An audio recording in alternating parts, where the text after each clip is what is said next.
Again, a very warm good morning to all of you students.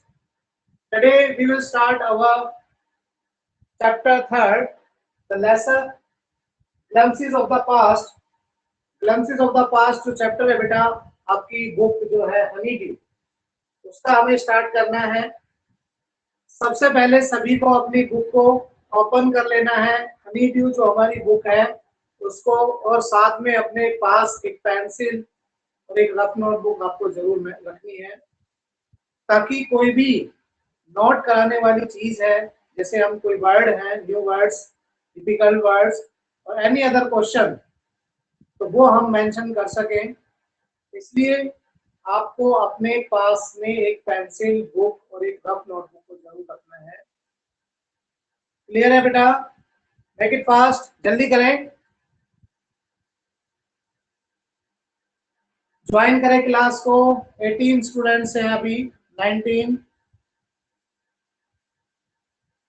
Book को सभी open कर लेना बेटा। बुक को हम ओपन करके ही, जब सबके पास बुक ओपन हो जाएगी तभी हम अपने क्लास को स्टार्ट करेंगे। और कल हमने इसके 2 पॉइंट्स यानी कि 2 पिक्चर जो दी हुई है हमारी, ये कल भी बताया था मैंने, ये जो लेसन है हमारा वो जैसे बोलती हुई पिक्चर होती है, कॉमिक जो मैगजीन होती है उस तरह से दिया हुआ है। इसमें कुछ एक पिक्चर दी हुई है, उस वैसे नाम भी जैसे चैप्टर का पता लग रहा है हमारा, ग्लिम्पसेस का मीन्स होता है झलकियां, झलक जैसे होती है ना, कुछ इवेंट जो दिए हुए हैं पिक्चर के माध्यम से, वो किसके हैं? हमारे पास्ट के हैं, हमारे जो अतीत में जो बीता है।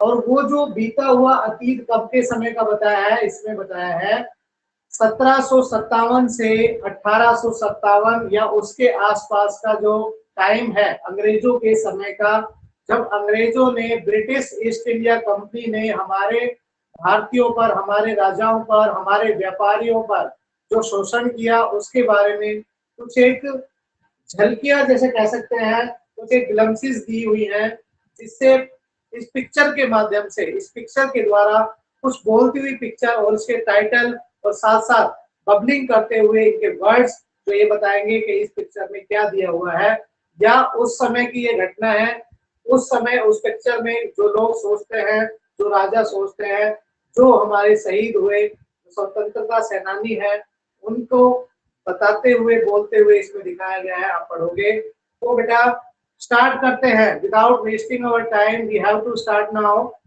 हमारा जो लेसन है ग्लिम्पसेस ऑफ द पास्ट, आप देखोगे फर्स्ट पॉइंट के अंदर द मार्टायर्स, इसमें यहाँ पर जो लता मंगेशकर जी है और नीचे यहाँ पर जवाहरलाल नेहरू जी और लाल बहादुर शास्त्री, ये एक दिल्ली फंक्शन की बात है जब भारत स्वतंत्र हो गया था, उस समय जो लता मंगेशकर जी है, हमें यहाँ पर दिया नहीं हुआ है बट हम अंदाजा लगा सकते हैं क्योंकि उन्होंने ये सॉन्ग जो दिया हुआ है वो ही गाया था। इसमें दिया हुआ है, O my countryman let your eyes fill with tears, और मेरे देश के लोगों जरा आंख में भर लो पानी, जो शहीद हुए हैं उनकी जरा याद करो कुर्बानी। तो ये फंक्शन की बात है, ये हमने कल रीड कर लिया था। और ये इस चैप्टर के अंदर कोई ऐसी स्टोरी नहीं है जो आपको पीछे लिंक करनी पड़ेगी। यहाँ पर पिक्चर में जो दिया हुआ है, जो बोलती हुई पिक्चर प्रतीत हो रही है, वो हमें ही देखनी है कि उसमें क्या दिया हुआ है। उसके बाद हमने यहाँ पर सेकंड पॉइंट पर जो देखा था, द कंपनीज कॉन्क्विस्ट, कॉन्क्विस्ट का मीनिंग हमने कल बताया था। और 2 ये पॉइंट हमने, जो पिक्चर जो बोलती हुई पिक्चर 2 पॉइंट वाली है, वो हमने कल रीड कर ली थी। उसके अंदर कुछ word meaning, I think 10 word meanings we have done, 10 word meaning हमने उसमें कर लिए हैं और आगे उससे हम स्टार्ट कर रहे हैं बेटा। Shall we start? Are you ready? Sir. Very good. तो बेटा कल जो बच्चे ज्वाइन, जिन्होंने कर लिया है, मतलब कर लिया था कल और इस चैप्टर को अच्छे से समझ लिया था, उससे आगे उनको कोई प्रॉब्लम नहीं आएगी। फिर भी मैंने आज एक बार फ्लैशबैक में जाकर बता दिया है कि इसमें क्या दिया हुआ है। उससे आगे हम अपने थर्ड पॉइंट को कवर कर रहे हैं, ब्रिटिश रूल। इस थर्ड पॉइंट का जब आप पिक्चर ओपन करोगे अपनी बुक में, इसमें ब्रिटिश रूल 1765 टू 1836 के बारे में बताया हुआ है। जो इन पिक्चरों में दिया हुआ है, कुछ बोलती हुई पिक्चर जो बताई गई है, उसके बारे में दिया हुआ है, उसके बारे में हम पढ़ेंगे। लास्ट के 5 मिनट जो होंगे बेटा वो हमारे डिस्कस के होंगे। इन बिटवीन कोई भी डिस्कस आपस में बच्चा नहीं करेगा। मुझसे कोई भी अगर कोई प्रॉब्लम आती है तो लास्ट में हम इसको डिस्कस करेंगे। बीच में भी अगर मान लो इमरजेंसी है, कुछ नहीं आगे चल पा रहा है, नहीं समझ पा रहे हो, पहले रोकना जरूरी है, तो आप पूछ सकते हो। तो बेटा यहाँ पर जो स्टोरी है, स्टोरी नहीं है, मैं फिर बता रहा हूँ, इसमें कुछ झलकियां दी हुई हैं उस पिक्चर के माध्यम से वो बताई गई है। यहाँ पर जो हम पढ़ रहे हैं, स्टार्ट कर रहे हैं, ब्रिटिश रूल 1765 18 टू 1836 में जो हुआ है वो बताया जा रहा है। स्टार्ट करते हैं बेटा। और जो वर्ड मीनिंग आपको मैं बोर्ड पर मैं वो आप अपनी रफ नोटबुक में और या फिर आप उसको अपनी बुक के ऊपर ही मेंशन कर लेना, फिर वहां से फिर नोटबुक में उतार लेना। क्लियर है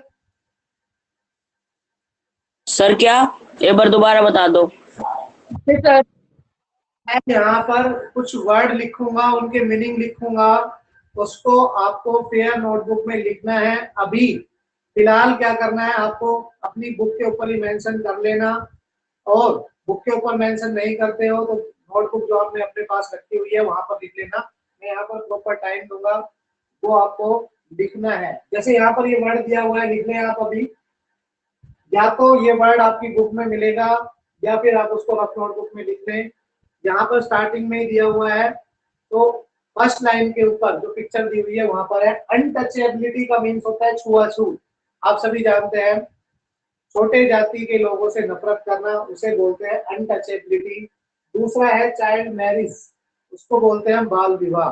तो उस समय ये प्रथा थी कि बच्चों के यानी कि छोटी उम्र में ही शादियां कर दी जाती और अनटचेबिलिटी लोगों से छुआछूत की जाती, यानी कि बैर भाव जो रखा जाता लोगों से, वो बताया गया है। इसमें आप मेंशन कर लें, अपनी बुक के ऊपर ही लिख लें या फिर अपनी रफ नोटबुक के अंदर मेंशन कर लें। स्टार्ट करते हैं बेटा। अब इस पिक्चर के अंदर एक व्यक्ति साधु जो दिखाया गया है उसमें वो प्रीच कर रहा है। प्रीच मतलब उपदेश दे रहा है। क्या कह रहा है? रिलीजियस लीडर्स, रिलीजियस मतलब होता है धार्मिक, रिलीजियस का मीन्स क्या होता है बेटा? धार्मिक। रिलीजियस जो धार्मिक नेता है,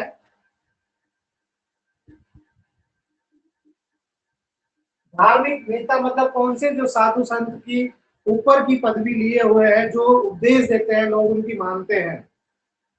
प्रीच, प्रीच्ड का मीन्स होता है, ये भी लिख लेना आप, इसका मीन्स होता है उपदेश देना। प्रीच्ड का मीन्स क्या होता है बेटा?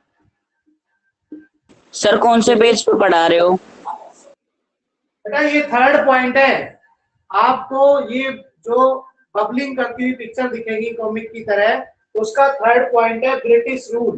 देखो आप एक बार, ब्रिटिश रूल वहां पर मिलेगा सबसे पहले स्टार्टिंग में, और बिल्कुल बारीक वर्ड्स के अंदर, बिल्कुल छोटे छोटे वर्ड्स के अंदर यहाँ पर कुछ लाइनें दी गई है, उनको हम रीड कर रहे हैं बेटा। आप जल्दी से ओपन करें, उसको देखें। मिल गया सभी को? हाँ भाई, कौन पूछ रहा था अभी? उसको मिल गया नहीं मिला? सर मिल गया।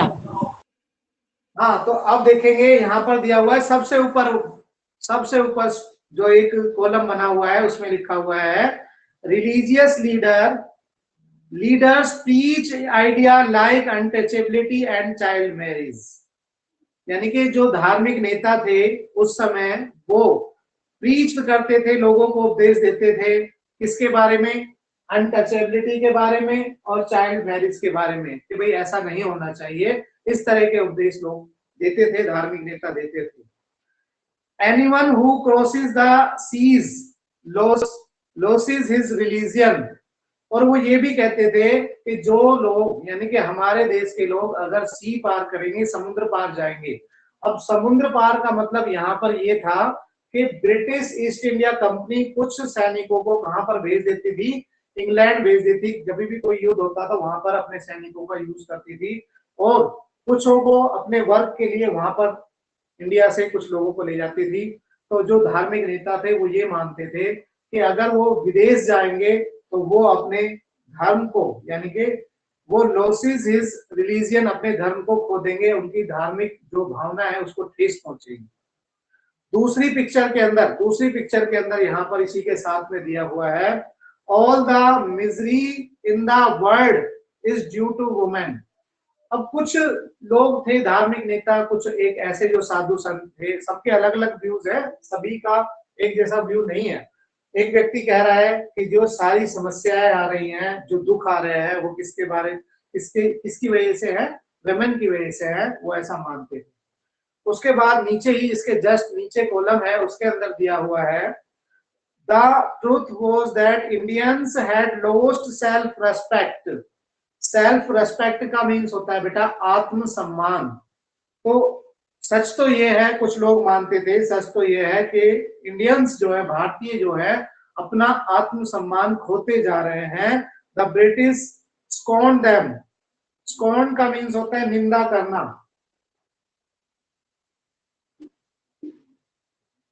स्कॉन का मीन्स होता है निंदा करना, और निंदा का मीन्स क्या होता है, आलोचना करना कह सकते हैं, आलोचना करना, उसकी निंदा करना, आलोचना करना। ये वर्ड जो साथ के साथ मैं बोर्ड पर लिख रहा हूं, आपको अपनी रफ नोटबुक के ऊपर या अपने बुक के ऊपर लिखने हैं। एक ये है, एक ये है, एक ये है, एक ये है। 1 2 3 4 एंड 5 हमारे हो चुके हैं। तो कुछ लोग मानते थे कि जो भारतीय है वो अपना सम्मान खोते जा रहे हैं because of British East India Company. The native are unworthy of trust, incapable of honesty. इस पिक्चर में दिखाया हुआ है कि भारतीय है जो अंग्रेजों के साथ मिला हुआ है, अंग्रेजों के साथ मिला हुआ है, और वो वहां पर खड़ा हुआ है, आप देखोगे हाथ जोड़ रहा है जो पीछे, prove your honour but I am honest. अब अंग्रेज आपस में बात करते हुए इसमें दिखाई दे रहे हैं कि वो कहते हैं कि यहाँ के, यानी कि इंडिया में जब वो आ गए तो वो कह रहे हैं कि यहाँ के जो लोग हैं वो ईमानदार नहीं है और उन पर भरोसा भी नहीं किया जा सकता है। तो एक इंडियन जो वहां पर खड़ा हुआ है वो कहता है, हाँ हाँ महाराज आप सही कह रहे हैं, हाँ मालिक आप सही कह रहे हैं, पर मैं तो ईमानदार हूँ। ऐसे ही व्यक्ति वहां पर उनके सामने जाते हैं, और जिसके कारण अंग्रेजों को यहाँ की जो स्थिति है उसका आभास हो जाता है। वो लोग ही उस चीज का आभास करा देते, सूचना दे देते थे, ऐसा तब होता था। उसी के साथ एक और पिक्चर है, उसके बारे में हम पढ़ रहे हैं, बीइंग मर्चेंट। मर्चेंट का बेटा कल भी बताया था मैंने आपको, मर्चेंट के रूप में वो आए थे। मर्चेंट का मीन्स होता है व्यापारी। मर्चेंट बनकर अंग्रेज यहाँ पर आए थे और उन्होंने यहाँ पर धीरे धीरे शासन शुरू किया, और अंग्रेजों ने क्या किया, फूट डालो राज करो की नीति की, और राजा जो थे हमारे इंडिया के, उनमें फूट डालनी शुरू की, उसको डराना शुरू किया और उनको उनकी गद्दी से हटा दिया। तो बीइंग मर्चेंट होते हुए the British wanted quick profit. अब ब्रिटिश जो लोग थे, यानी कि जो मर्चेंट बनकर आए थे, ब्रिटिश ईस्ट इंडिया कंपनी की स्थापना हुई थी सबसे पहले, तो उस समय वो क्या चाहते थे, जल्दी से जल्दी प्रॉफिट पाना चाहते थे, लाभ पाना चाहते थे। Their heavy taxes. अब उन्होंने क्या कर दिया कि वहां इंडिया के अंदर, आपने बहुत अच्छी तरह से पढ़ा होगा 1857 की क्रांति को, एसएसटी के अंदर इन्होंने क्या किया कि जो जो सामान तैयार होता था, जो माल तैयार होता था, उस पर हैवी टैक्सेस लगा दिए, यानी कि कर लगा दिए उन्होंने। Forced farmer to abandon their fields, और खेतों पर, उनकी फसलों पर भी टैक्स लगा दिया गया, और फार्मर को अपनी फील्ड्स के, यानी कि उनका लगान चुकाना पड़ता था, और उनको क्या होना पड़ा, उनकी जमीनों को वहां से खाली करने के लिए, छोड़ने के लिए मजबूर कर दिया गया, फोर्स कर दिया गया। फोर्स का मीन्स होता है मजबूर करना, मजबूर कर दिया गया।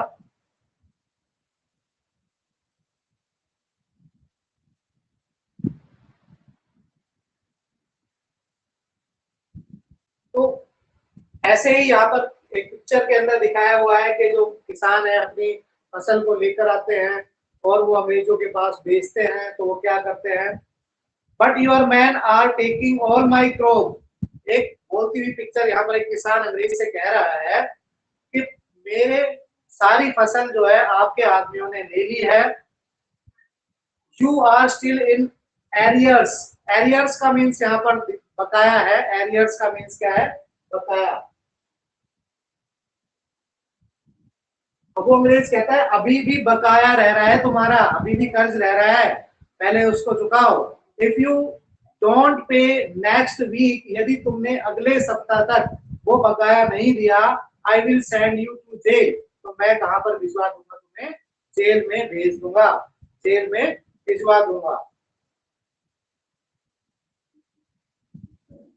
Sir arrear mean? ये बेटा लिख दिया है मैंने यहाँ पर, बकाया, बचा हुआ, शेष, बकाया बोलते हैं जिसको, रिमेनिंग, बचा हुआ। मैं यहाँ से इरेज करूंगा बेटा इन वर्ड्स को, आप जल्दी से इनको मेंशन कर ले अपनी नोटबुक में या फिर बुक के ऊपर ही मेंशन कर ले, क्योंकि मुझे और भी वर्ड यहाँ पर मेंशन करने हैं ताकि सभी बच्चे बोर्ड से देख सके, उनको लिख सके।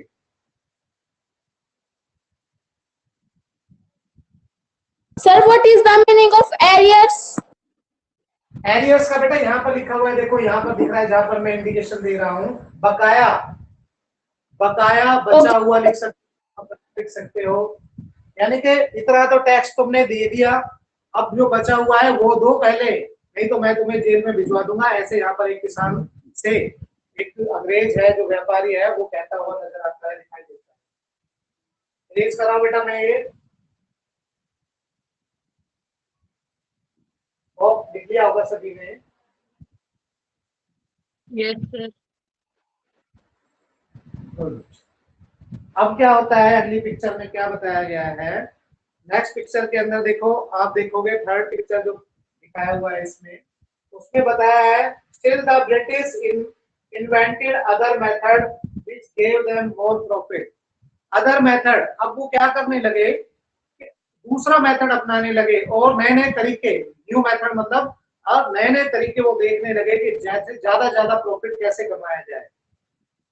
The goods manufactured in England should not have any import duty when brought into India। अब उन्होंने क्या कर दिया, जो माल, जो सामान तैयार होता था इंग्लैंड के अंदर, अब वो भारत लाया गया, यानी कि यहाँ के उद्योग धंधे बंद कर दिए गए, यहाँ के व्यापारियों को खत्म कर दिया गया, यहाँ के इतने ज्यादा टैक्सेस लगा दिए गए, हैवी टैक्सेस लगा दिए गए, जिससे यहाँ पर जो व्यापारी लोग थे, यानी कि जो इंडस्ट्रीज थी, वो अपने माल को तैयार तो कर लेती थी, और जितना ज्यादा महंगा होने की वजह से वो अपने माल को बेच नहीं पाती थी, यानी कि प्रॉपर उसकी प्रोडक्शन तो हो जाती थी पर वो सेल नहीं कर पाते थे। तो उन्होंने क्या किया, नया तरीका ये अपनाया कि और भी उनको दबाना शुरू कर दिया।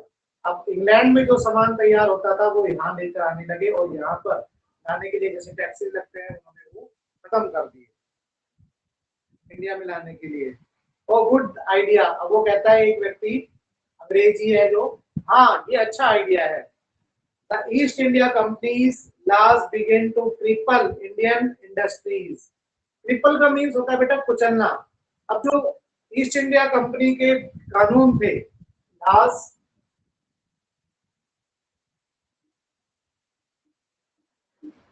ईस्ट इंडिया कंपनी के जो लाज बनाए गए थे, कानून बनाए गए थे, उससे क्या हो गए, भारतीय जो ईस्ट इंडिया कंपनी के जो कानून बनाए गए थे, जो भारतीय उद्योग धंधे थे, उससे क्या हो गए, वो नष्ट होने लगे।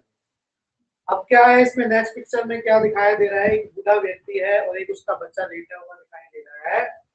इनविटेबली famines follow between 1822 1822 के अंदर, ठीक है, 1822 के अंदर क्या बताया गया है,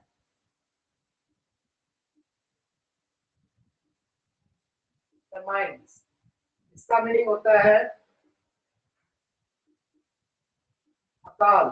अकाल पड़ गया, सूखा जैसे कह सकते हैं, खाने के लिए भोजन की व्यवस्था नहीं थी, भूखे मरने लगे लोग 1822 में। एंड 1836 यानी कि 1822 से 1836 में 15 lakh Indian died of starvation. Starvation,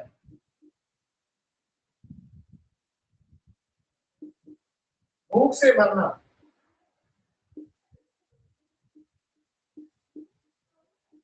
बेटा सभी मेंशन करते जाएं इनको, जो अकाल पड़ा 1822 से 1836 के ईस्वी के बीच में पड़ा। यहाँ पर अभी मेंशन करना है लाओस को और स्टारवेशन को आपको। तो उसके दौरान क्या हुआ, जो 15 लाख इंडियंस थे वो भूखे मरने लगे और अंग्रेजों ने, जैसा कि उनका शासन हो गया था, अधिकतर राज्य पर, स्टेट पर उनका शासन हो गया था, पर कोई व्यवस्था उन्होंने गरीब लोगों के लिए नहीं की। द ब्रिटिश पॉलिसीज, जो ब्रिटिश यानी कि ब्रिटिश लोग थे, इंग्लैंड के जो लोग थे या जो शासक थे, या कह सकते हैं ब्रिटिश ईस्ट इंडिया कंपनी थी, उनकी जो पॉलिसीज थी, ruin the expert artisans.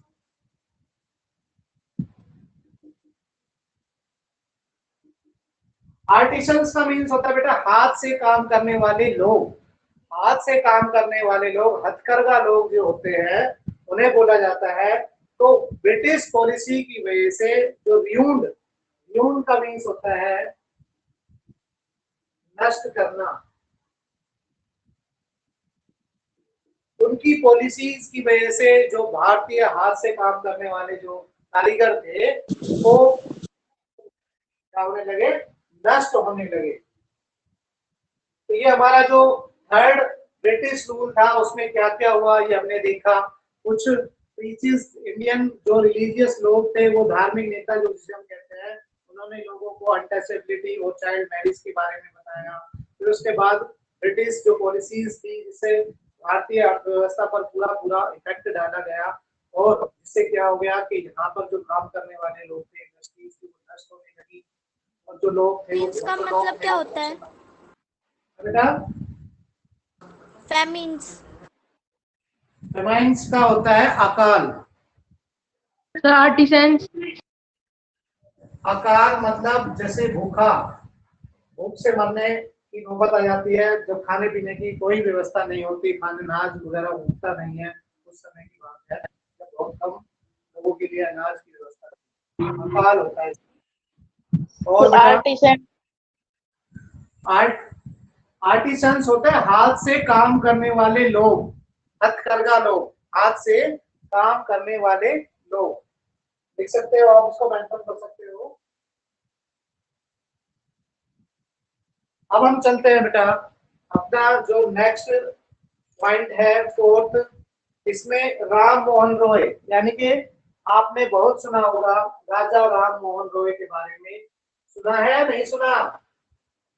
Yes sir. थे राम मोहन रॉय एक समाज सुधारक है। कौन थे?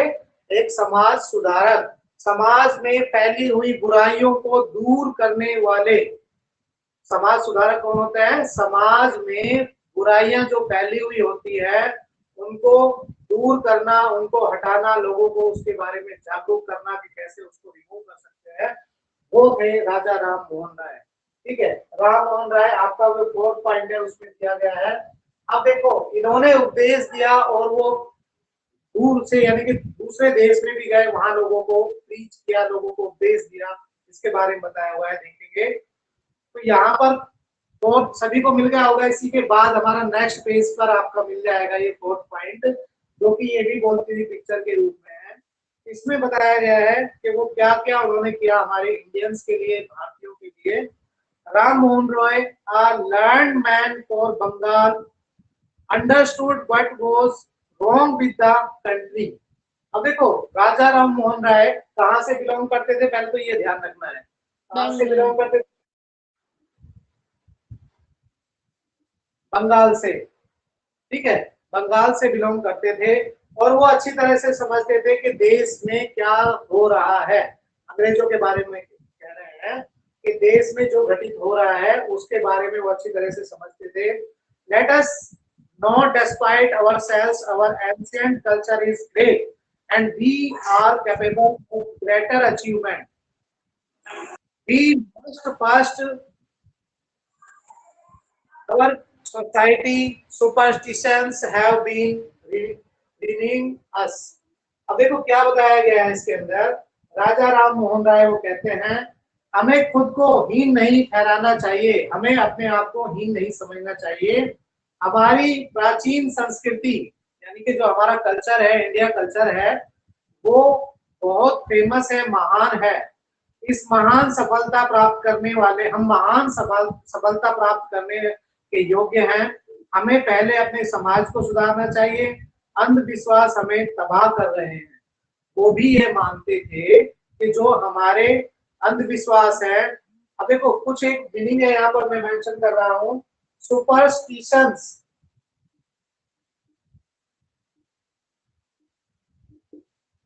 Supers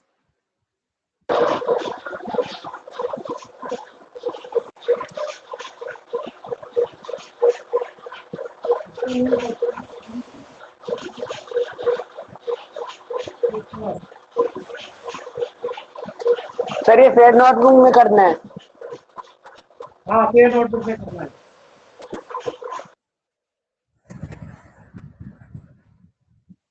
reform,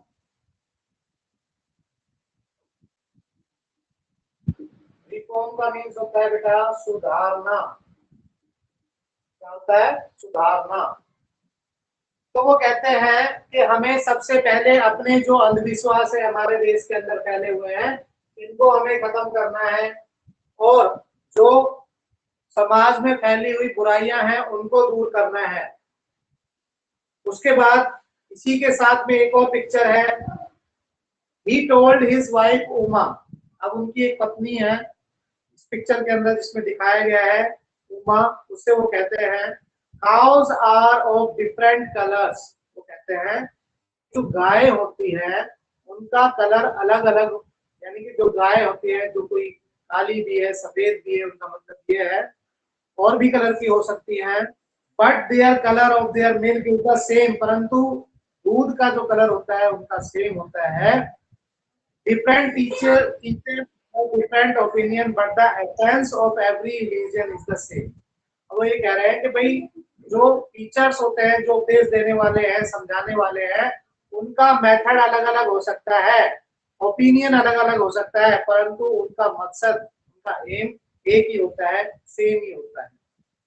He was attracted by science and modern knowledge, और वो साइंस और मॉडर्न आधुनिक शिक्षा से बहुत अट्रैक्टिव थे। राजा राम मोहन राय के बारे में कह रहे हैं knowledge should be practical and scientific. और वो ये भी कहते थे कि नॉलेज जो है, लोगों में जो ज्ञान है, वो प्रैक्टिकली होना चाहिए और साइंटिफिक होना चाहिए। मतलब ऐसा होना चाहिए कि वो प्रैक्टिकली रूप में अभ्यास करे तो उसका उसे ज्ञान हो, उसके बारे में जानकारी हो।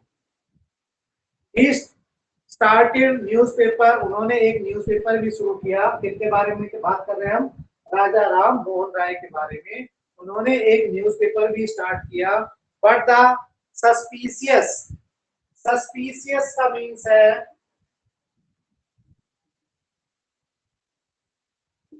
संदेह। संदेह की वजह से, जो अंग्रेजों को संदेह हो गया, उन पर शक हो गया, ब्रिटिश स्टॉप्ड देम इन 1823। 1823 ईस्वी के अंदर उन्होंने इस न्यूज़पेपर को, यानी कि अंग्रेजों ने इस न्यूज़पेपर को क्या करा दिया? बंद करा दिया। उन्होंने एक न्यूज़पेपर भी स्टार्ट किया था और 1823 ईस्वी में इसको बंद करवा दिया गया। इसी के साथ एक और पिक्चर है, आप देख पा रहे हो, He crossed the sea। वो ही एक पहले व्यक्ति थे उस समय जब उन्होंने समुद्र पार किया। समुद्र पार का मतलब क्या है? यहाँ पर विदेश में गए। वहां विदेश वेंट टू इंग्लैंड, और इंग्लैंड में जाकर to see what made the British powerful they he told them.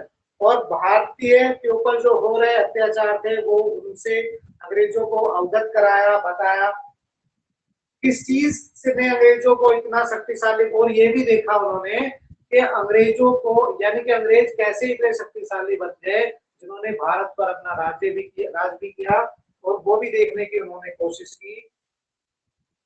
We accept you as a ruler। और उन्होंने वहां पर एक अधिवेशन के अंदर, जहां पर ब्रिटिश अधिकारी थे बड़े, वहां पर उन्होंने ये भी कहा कि हम एक्सेप्ट करते हैं, हम स्वीकार करते हैं एज अ रूलर, तुम्हें अपना शासक, and you must accept us as a subject. तुम्हें भी हमें अपनी प्रजा, सब्जेक्ट का मीन्स यहाँ पर यह है कि तुम्हें भी हमें अपनी प्रजा के रूप में देखना है। जिस प्रकार एक रूलर का, एक राजा का, एक शासक का कर्तव्य होता है लोगों की सेवा करना, लोगों की देखभाल करना, पूरी जिम्मेवारी लेना, वो भी आपको देखना है। But you must remember the responsibility a ruler और टू हिज सब्जेक्ट। सब्जेक्ट के रूप में यानी कि हमें अपनी प्रजा के रूप में स्वीकार करते हुए तुम्हें भी अपनी जो रेस्पॉन्सिबिलिटी है, जिम्मेवारी है, वो देखनी है, उनको पूरा करना है। हम भारतीय जो लोग हैं उनको उस अवस्था से दूर करना है, यानी कि जो शोषण हो रहा है उसको। सर सब्जेक्ट्स का क्या मीनिंग है? किसका बेटा? सब्जेक्ट्स का। सब्जेक्ट्स का मीन्स यहाँ पर है प्रजा, रूलर का मीन्स है शासक। हम जैसे अंग्रेज शासन करते थे उस समय अंग्रेजों ने पूरा आधिपत्य कर लिया, पूरे साम्राज्य को अपने उसमें ले लिया इंडिया के, तो वो कहते हैं वहां पर जाकर इंग्लैंड में राजा राम मोहन राय के बड़े जो अधिकारी हैं वहां पर जो शासन चलाते थे वहां इंग्लैंड से, क्योंकि वहीं का जो शासन था उसी के अकॉर्डिंगली हमारा भारत के अंदर जो ब्रिटिश ईस्ट इंडिया कंपनी थी उसी के अकॉर्डिंगली शासन चलाती थी। वो कहते हैं वहां पर एक सभा में कि हम आपको अपना शासक मानते हैं पर तुम्हें भी हमें अपनी प्रजा के रूप में स्वीकार करना है और हमारी जो आपके यानी कि तुम्हारी जो रेस्पॉन्सिबिलिटी बनती है हमारे प्रति वो भी पूरी करनी है। तो यहाँ पर सब्जेक्ट्स का मीन्स क्या है? प्रजा के रूप में बताया। तो बेटा आज हम 2 पॉइंट्स जो हमने कर लिया है राजा राम मोहन राय और इससे पहले जो हमने जो कंपनी का शासन किया था वो हमने देख लिया है। अब आपके जो 4 मिनट्स रिमेनिंग है इस क्लास के उसको हम डिस्कस के रूप में